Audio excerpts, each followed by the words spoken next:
Qu'est-ce que c'est la poésie? Ici, les mots ne sont pas seulement dits, ils prennent forme. Ils s'avancent comme les éclairs de lumière dans un espace encore sombre. Bienvenue dans cette podcast où la poésie devient un chemin, une voie, une manière de regarder autrement. Avant de commencer, prends une seconde. Écoute ton souffle. Écoute le silence autour de toi. La poésie commence souvent comme ça, dans un espace minuscule où quelque chose se met à vibrer. Comme le suggérait Paul Éluard, la poésie est partout. Encore faut-il savoir la voir. La poésie, c'est d'abord un travail sur la langue. Il joue avec les mots, leurs sons, leurs images, et transforme une phrase simple en une sensation, un souvenir, une émotion. Ensuite, la poésie nous apprend à regarder autrement. Il nous invite à voir le monde avec plus d'attention.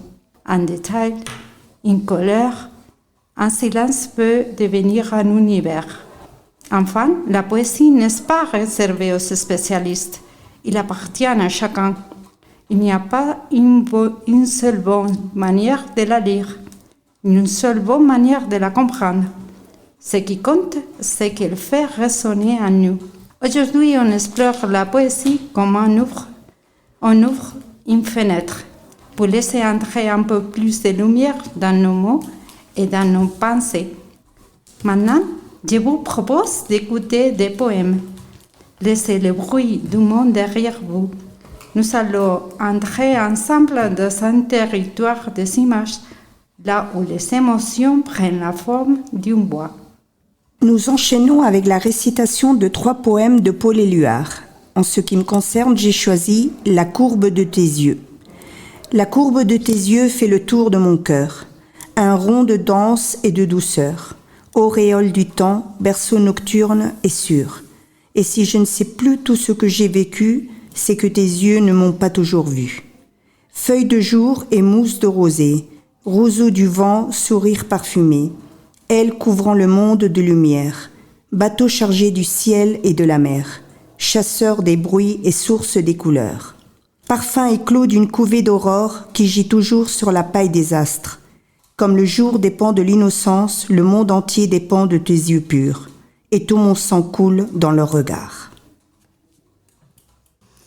Moi, j'ai choisi est un sourire. La nuit n'est jamais complète.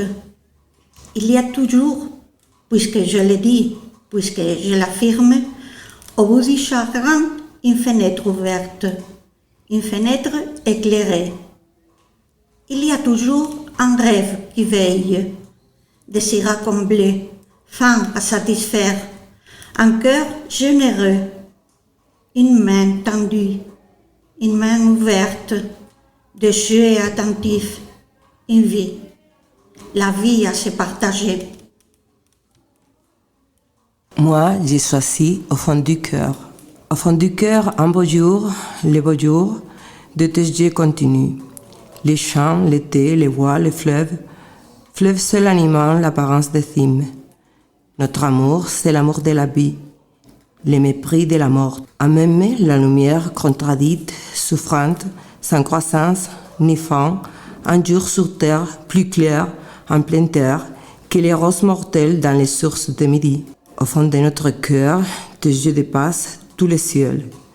Le cœur des nuits, flèche de joie, il tue le temps, il tue l'espoir, et les regrets, il tue l'absence. La vie, seulement la vie, la forme humaine autour de tes yeux clairs. Et moi, j'ai choisi un résumé d'une chanson de Boris Vian, composée en 1954, appelée « Les déserteurs ».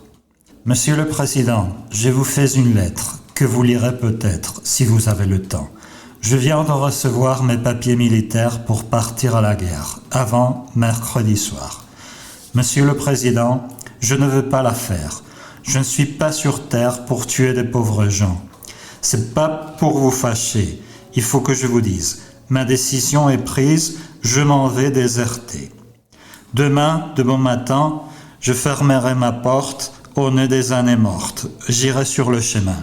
Je mendierai ma vie sur les routes de France, de Bretagne en province. Et je dirai aux gens, refusez d'obéir, refusez de la faire, n'allez pas à la guerre, refusez de partir. S'il faut donner son sang, allez donner le vôtre. Vous êtes bon apôtre, Monsieur le Président. Si vous me poursuivez, prévenez vos gendarmes que je n'aurai pas d'armes et qu'ils pourront tirer.